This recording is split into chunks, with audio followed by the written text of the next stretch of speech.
ठीक है। Question number one, the child presented with a dark colour nappy, dark urine and homogeneous oxidase deficiency, what likely cause is? तो ये जो है वो क्या है, एंग्री एचओडी। ठीक है, अगर होमोजेनेटेस ऑक्सीडेज जो है, एचओडी जो है, डेफिशिएंसी किसकी होगी, होमोजेनेटेस ऑक्सीडेज। ठीक है, एंग्री एचओडी से क्या है, होमोजेनेटेस ऑक्सीडेज की जब भी डेफिशिएंसी होगी तो एंग्री से अल्केप्टोन यूरिया होगा। ठीक है, एंग्री एचओडी इसका वो याद कर लें बेशक। ठीक है, उससे तो वो क्या होगा, अल्केप्टोन यूरिया होगा।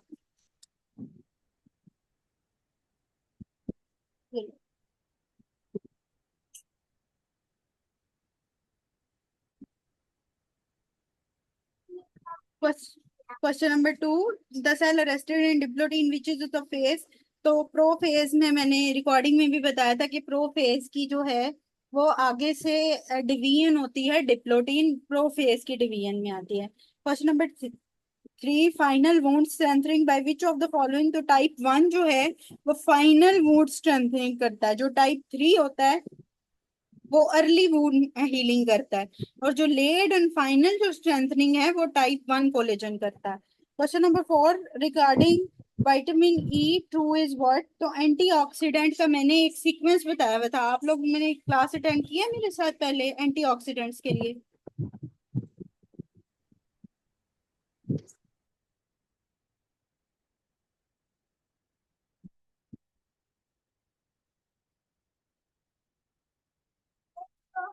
Okay, thank you doctor Hazra. ठीक है, ग्लूटाथायोन, ट्रांसफरिन, विटामिन ई और फिर विटामिन सी, ये एंटीऑक्सीडेंट का सीक्वेंस है, हमेशा याद रखना है, इसको नहीं भूलना। Question number five, the patient wish to take supplements for vitamin for rejuvenation, came across the info on internet that this vitamin deficiency is similar to that of vitamin B12 except for anemia, and in patients with the liver and biliary tract disease if deficiency occurs, what's the vitamin? तो ऐसा vitamin जो rejuvenation के लिए भी है, that is also the vitamin E। ठीक है। Question number six, the vitamin for good memory, good memory के लिए बी वन होता है। ठीक है, थायामीन। ठीक है, सेवन रिपीटेड है। ठीक है, थायामीन की इसलिए डेफिशिएंसी की वजह से wet and dry beriberi या वर्निक्स कॉर्सकॉफ सिंड्रोम होता है। वर्निक्स कॉर्सकॉफ सिंड्रोम जो होता है वो इसीलिए ब्रेन को इन्वॉल्व करता है। ठीक है, तो अगर मेमोरी के लिए, गुड मेमोरी के लिए चाहिए तो बी वन चाहिए। ठीक है, उसके बाद है question number eight, vitamin C deficiency will affect what? तो hydrolyzation of proline and lysine. Question number nine. One molecule of glucose completely break into water and carbon dioxide give how much total number of ATPs?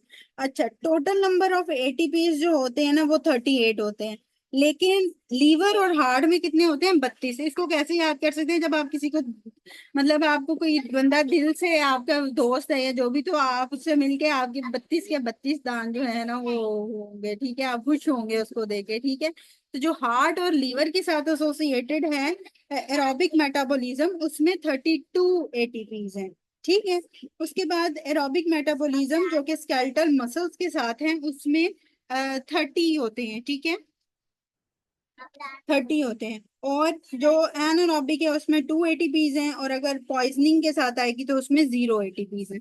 ठीक है, तो वो heart और liver से आप याद कर सकते हैं कि 32 है, और बाकी के अंदर फिर 30, और जो बाकी के टू रह गए वो एनारोबिक में आ जाते हैं। ठीक हो गया।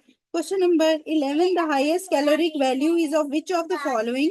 तो फैट्स की कैलोरिक वैल्यू 9 है, कार्ब्स और प्रोटीन्स की 4 है, और अल्कोहल की 7 है। ठीक है, कार्ब्स प्रोटीन की 4 है, फैट्स के 9 है, और अल्कोहल की 7 है। ठीक है, थोड़ी सी रट्टाफाई चीजें हैं, इसमें इसी तरह ही याद कर ले। Question number 12, the plasma protein synthesize by which of the following. तो लीवर जो है वो प्लाज्मा प्रोटीन को सिंथेसाइज करता है, लीवर हमारे बहुत से कॉगलेंट्स को सिंथेसाइज करता है। ठीक है, तो प्लाज्मा प्रोटीन्स भी जो है वो लीवर ही सिंथेसाइज करता है। Question number 13, the patient came for the weight monitoring, best advice क्या है कि पर्सनल मॉनिटरिंग। जब तक वो पर्सनल मॉनिटर नहीं करेंगे तब तक आपको नहीं पता चलेगा कि उन्होंने गेन किया कि लूज किया।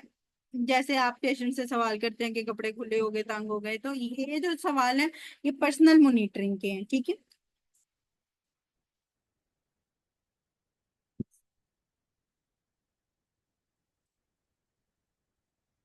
कुछ उठा के खाओ।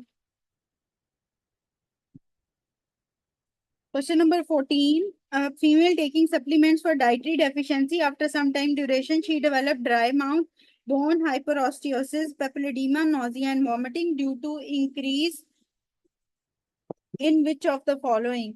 तो क्या है, विटामिन ए।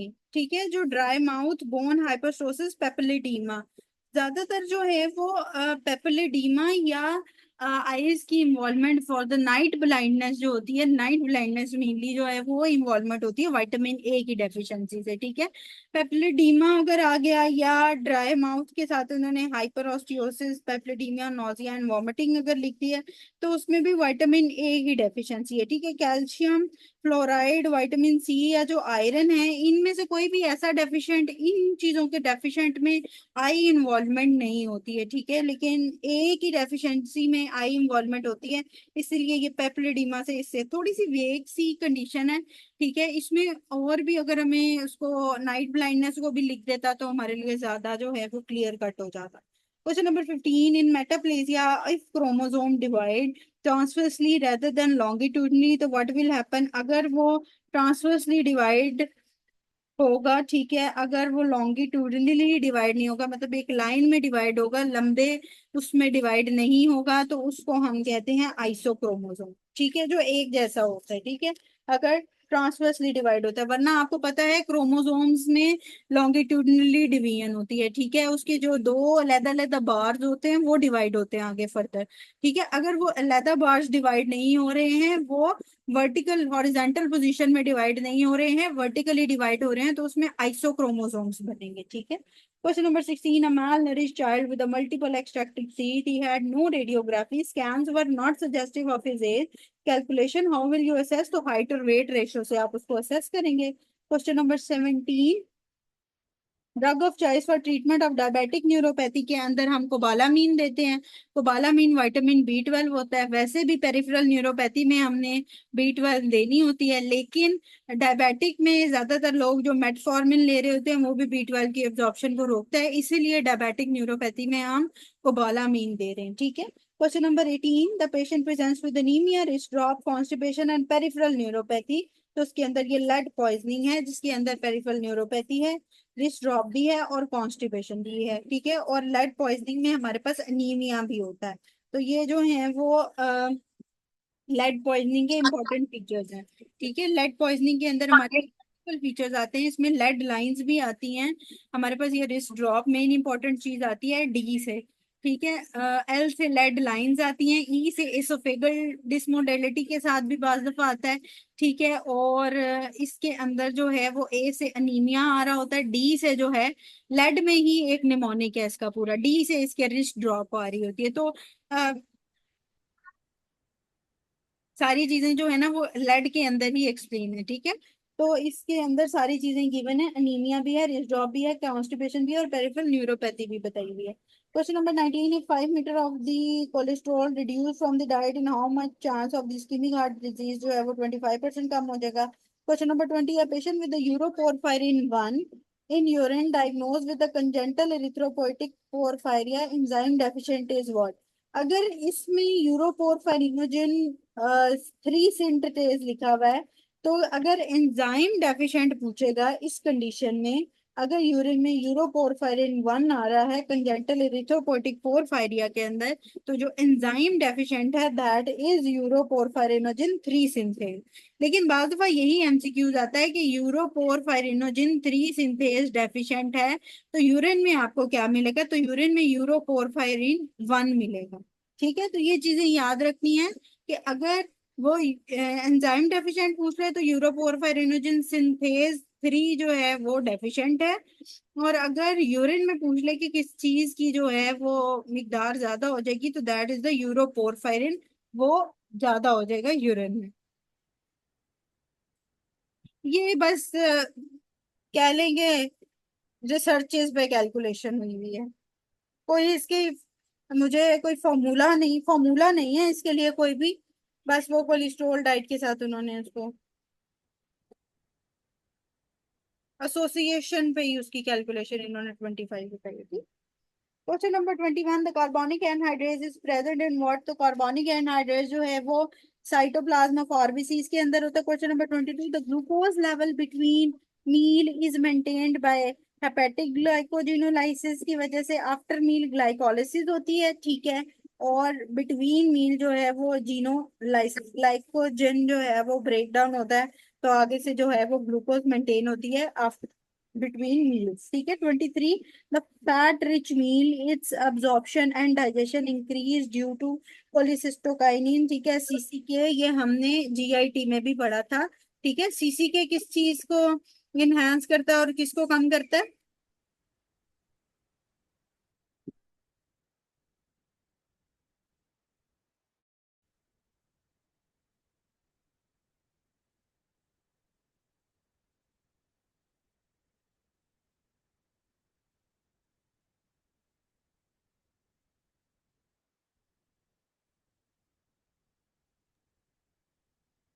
हाँ, इनहिबिट गैस्ट्रिक मोटिलिटी और इंक्रीज क्या करता है? इंटेस्टाइनल मोटिलिटी इंक्रीज करता है, वेरी गुड, ठीक है। तो यही है सीसीके फैट की, जब हम कंटेंट ज्यादा लेंगे तो सीसीके एक्टिवेट होगा, ठीक है। इसमें जूस तो पी लो यार, गिराना नहीं है ये लो ध्यान से। अच्छा, चलो। Question number 24, the lens metabolism requires which of these? तो lens metabolism gall bladder contraction, हाँ वेरी गुड डॉक्टर आयशा, ठीक है। Lens metabolism require which of these? तो ग्लूकोज चाहिए for the lens metabolism. Question number 25, a 2 year old baby brought by the mother, she said there is transient decrease of blood sugar and hepatomegaly, then diagnosed as von गिरकी disease, the doctor will advise। तो von गिरकी disease के अंदर increase Uptake of carbohydrate आपने करनी है, ठीक है। Von गिरकी disease में कौन सा एब्सेंट होता है? डेफिशिएंट किस एंजाइम की होती है?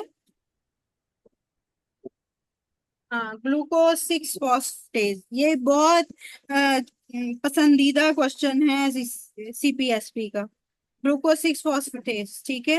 वॉन गिरकी डिजीज के अंदर ये बहुत पूछा जाता है, ठीक है। Question number 26, the healthy skin is made up up of the best collagen type 1 और 3 होता है। 1 और 3 जो है वो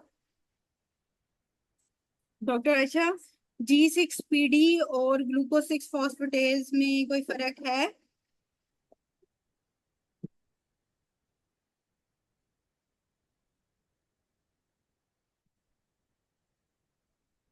ओके। G6PD किस में होता है?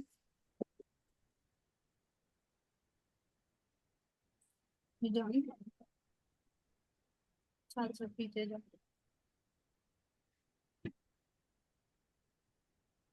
ये नाक भी साफ करो। हाँ, वो आरबीसी के साथ एसोसिएशन होता है, ठीक है। हिमोलिटिक अगर एनीमियाज की हम कॉज देखें तो उसके अंदर आ जाता है, हाँ। Very good doctor Hazra, haemolytic anaemias की कॉज में मैंने बताया हुआ है, उसमें वो ऑटोम्यून डिसीजेज है सॉरी, उसमें G6PD डेफिशिएंसी आती है, ठीक है। That is other thing sorry. तो वॉन गिर की जो डिजीज है दैट इज अनदर थिंग, ठीक है। इसमें ग्लूकोज सिक्स फॉस्फेटेज का मसला होता है, इसमें कार्बोहाइड्रेट रिच डाइट देनी है आपने, फ्रुक्टोज ग्लैक्टोज वाली, ठीक है।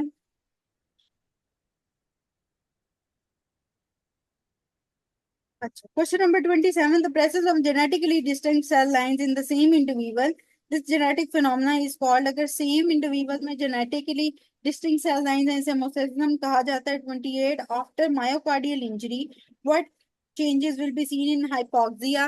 तो हाइपोक्सिया जहां पे ऑक्सीजन नहीं होगी वहां पे एनारोबिक ग्लाइकोलिसिस होगी, ठीक है। ये अंडरस्टूड बात सी है कि ऑक्सीजन के लिए एरोबिक ग्लाइकोलिसिस होती है, ठीक है। और जहां ऑक्सीजन नहीं होती है वहां पे एनारोबिक है। basal metabolic 29, basal metabolic rate depends upon most closely on body mass index, ठीक है। बेसल मेटाबॉलिक रेट जो है वो बॉडी मास इंडेक्स पे डिपेंड करता है। 30, the hemoglobin accept protein from which amino acid so that hemoglobin can act as a buffer. तो histidine से वो प्रोटीन लेता है, DNA has histidine. 31 in autosomal dominant genetic defect if phenotypically it's not expressed pattern को क्या कहा जाता है, रिड्यूस्ड पैटर्न्स। ठीक है, ये भी बहुत क्वेश्चन पूछा जाता है, जेनेटिक्स में भी ये आएगा। ऑटोसोमल डोमिनेंट के अंदर रिड्यूस पेनिट्रेंस होती है। ठीक है, अगर जेनेटिक डिफेक्ट आता है फिनोटिपिकली, एक होता है जेनेटिकली, एक होता है फिनोटिपिकली। अब जेनेटिकली क्या होता है कि जेनेटिकली जैसे अगर हम नॉर्मल हैं, ठीक है, अगर कोई है तो उसके अंदर 47XY XX, 46XX XY कहूँ, 45XX नॉट कहूँ। ठीक है, ये सारे जेनेटिकली है। ठीक है, ये जेनेटिकली प्रेजेंटेशन है। फिनोटिपिकली प्रेजेंटेशन क्या है कि अगर यही जेनेटिकली प्रेजेंटेशन है, for example 45X not presentation है, तो उसमें क्या होगा, वो टर्नर सिंड्रोम की प्रेजेंटेशन है। तो genetically the patient is Turner, लेकिन अगर वो हमें नजर आ रहा है या वो प्रेजेंट कर रहा है एज अ टर्नर, तो वो फिनोटिपिकली भी टर्नर ही है। ठीक है, तो फिनोटिपिकली वो है कि जो नजर आ रहा है, और जेनेटिकली वो है जो कि आपके जीन्स हैं जो शो कर रहे हैं एज अ डीएनए पे आपका, या सारा जो जेनेटिकली आपने वर्कअप कराया तो उस पे पेशेंट का नजर आ रहा है। ठीक है, तो अगर पेशेंट जो है वो ऑटोसोमल डोमिनेंट हो जेनेटिकली, लेकिन डिफेक्ट आ रहा है फिनोटिपिकली कि वो प्रेजेंट नहीं कर पा रहा, तो इसका क्या मतलब है, रिड्यूस पेनिट्रेंस है। 32 the best calculated is more than 25% of weight is of fats in women. जी, किसी का कोई क्वेश्चन?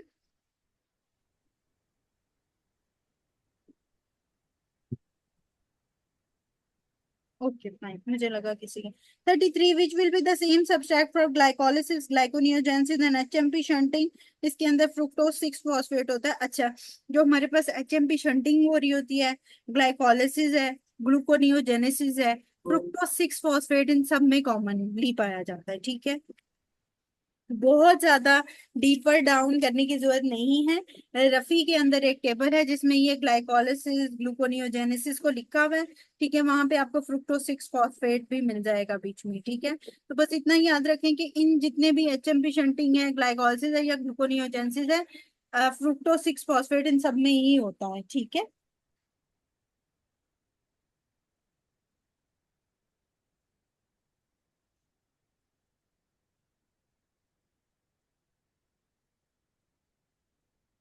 अच्छा। उसके बाद है question number 34, which one is same in the glycolysis and gluconeogenesis.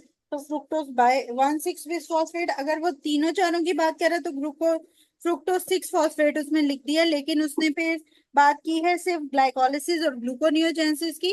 तो इसका ये मतलब है कि अगर उसमें भी ग्लूको फ्रुक्टोज 1,6 बिस फॉस्फेट होता तो हम उसको प्रेफर करेंगे। ठीक है, ये बात याद रखिएगा। लेकिन जो ग्लूकोज 6 फॉस्फेट है वो हमारे पास एचएमपी शंटिंग में भी आ जाती है। एचएमपी शंटिंग में 1,6 बिस फॉस्फेट नहीं आता। ठीक है, उसकी आगे डिवीजन आ रही होती है ये।